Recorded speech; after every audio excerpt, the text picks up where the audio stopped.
मैं कुमार विजय जौहर के सिलसिले में मैं एक दूसरी कहानी आपको सुनाता हूँ। सामूहिक आत्महत्या की बात है जौहर, और वहाँ पर आने से पहले मैंने एक कहानी पहले भी कही, एक कहानी और भी बतलाता हूँ। सामूहिक हत्या आत्महत्या किन परिस्थितियों में और जो लोग कर रहे होंगे उनके दिल की हालत क्या रही होगी, सत्य को जीने वाला ही सत्य को समझ सकता है। बात 1947 की है, जब भारत और पाकिस्तान का बंटवारा हो रहा था। भारत पाकिस्तान के बंटवारे के समय जो सांप्रदायिक दंगे हुए, वो दंगा इतिहास में अनपैरेलल है। एक साथ रहने वाले लोग जो सदियों से एक साथ रह रहे थे, भाईचारे के जिंदगी जी रहे थे, उन लोगों ने एक दूसरे को किस तरह से जानवरों से भी बुरे तरीके से मारा, अमानुषिक व्यवहार किया, उसका उदाहरण है 1947 का दंगा। मुजरानवाला पंजाब के इलाके का गांव है। वहाँ पर बहुत सारे गांव के नाम पर ही लोगों के नाम होते हैं। वहाँ एक सिख परिवार रहता था। वहाँ हिंदू मुसलमान सभी लोग रहते थे।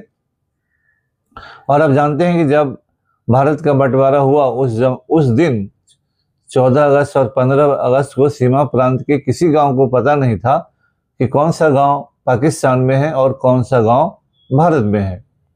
हिंदुओं ने भारत के झंडे लहराए थे, मुसलमानों ने पाकिस्तान के झंडे लहराए थे। लेकिन मैं जो कह रहा हूँ, एक सिख परिवार था। उस परिवार में 7 बेटियां और 1 बेटा था। माँ थी और वो वहाँ के बहुत बड़े आदमी थे। और जब दंगा शुरू हुआ तो उनको विश्वास था कि हम यहाँ हिंदू और मुसलमान बहुत ही सौहार्दपूर्ण वातावरण में भाईचारे की भावना के साथ इतने दिनों से रहे हैं और हमारे गांव में इस तरह का दंगा नहीं होगा। और वो सभी लोग भाग रहे थे, लेकिन वो निश्चिंत थे कि हमारे साथ ऐसा नहीं होगा। तभी कुछ दिनों के बाद एक डाकिया दौड़ता हुआ हिंदू था, वो आया और उनसे बोला कि सरदार साहब आप यहाँ से निकल जाओ, क्योंकि आसपास के लोग आ रहे हैं और उनकी नज़र आपकी बेटियों पर है, आपके परिवार पर है, जो उस समय हो रहा था। फिर भी उन्हें यह विश्वास नहीं हुआ कि ऐसा होगा उनके परिवार के साथ। फिर उनकी पत्नी ने भी कुछ घटनाओं को बताया। खैर वो बाद में समझे और फिर उनका पूरा परिवार एक गुरुद्वारे में जाकर बैठ गया। गुरुद्वारे में 40-50 युवा सिख थे और 300-400 के आसपास महिलाएं, बच्चे, बूढ़े थे। और दंगाई 40-50 की संख्या में आई, जिन्हें सिख नौजवानों ने पीछे हटा दिया।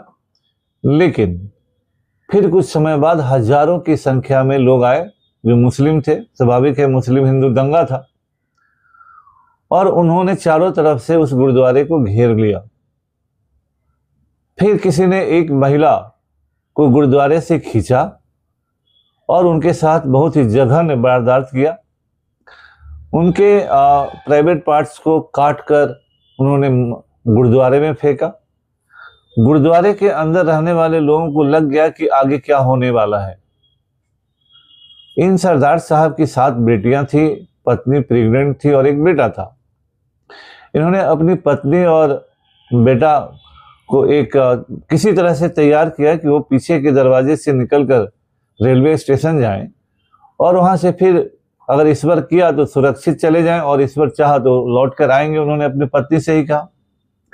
लेकिन सरदार जानते थे कि अब क्या होने वाला है। सरदार ने, एक बाप ने, अपनी बेटियों के एक एक करके माथे को चूमा और एक एक करके उन बेटियों के गर्दन काट दिए। एक एक करके उन मृत शरीर के साथ भी कोई गलत न करे, उनकी इज्जत न लूटे, इसलिए उन सभी के शरीरों को उन्होंने वहां के कुएं में डाल दिया। फिर अपने को चाकुओं से घोंपा और फिर वो उस कुएं में कूद पड़े।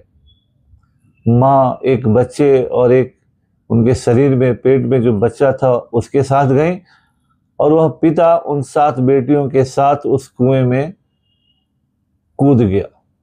बेटियों के साथ भी कोई होना चाहिए था ना। उस बाप ने किन परिस्थितियों में 7 बेटियों की हत्या की होगी? क्या वह बाप उन बेटियों को भेड़ियों के सामने लूटने के लिए छोड़ दा, चिथड़े चिथड़े उड़ाने के लिए छोड़ देता? और वह एक बाप था जो अपनी बेटियों को मार रहा था। वह कसाई नहीं था, लेकिन वह देख रहा था कि अगर वह नहीं ऐसा किया तो उसके परिजनों के साथ वह भीड़ क्या करेगी। वह भीड़ पागल हो चुकी थी। उसकी भावनाओं को समझने, जो पढ़ेगा, जो जानेगा, जो सुनेगा, उसके रोंगटे खड़े हो जाएंगे। जब अपनी इज्जत ऐसे लोगों से बचानी होती है तो सामूहिक आत्महत्या और जौहर तभी आता है, और यह करने वाला मामूली नहीं होता है। फेसबुक पर लिख देने वाले जाहिलों, नालायकों, तुमको कभी नहीं समझ में आएगा कि इतिहास कैसे बना है, इतिहास कैसे बचा है, और उस इतिहास को बचाने के लिए लोगों ने कैसी कुर्बानियां दी हैं। तुम तो बैठकर थोथी दलीलें देने वाले जनरेशन के हिस्से हो, उस राजनीतिक जमात के हिस्से हो जो बैठकर भाषण देता है। लेकिन जिन्होंने इतिहास को जिया है, देश और समाज के लिए कुर्बानियां दी हैं, उनके महत्व को अगर इस तरह से गिराते रहे तो फिर बचाने वाला कोई नहीं मिलेगा।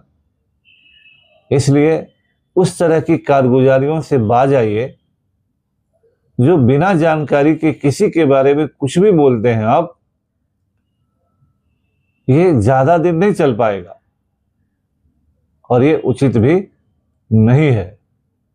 मैं फिर जौहर पर डिटेल में अब अगले में आता हूं, तब आपको समझ में आएगा कि सामूहिक आत्महत्या करना कितना बड़ा मानसिक द्वंद से वह परिवार, वो लोग, वह समूह गुजर रहा होगा।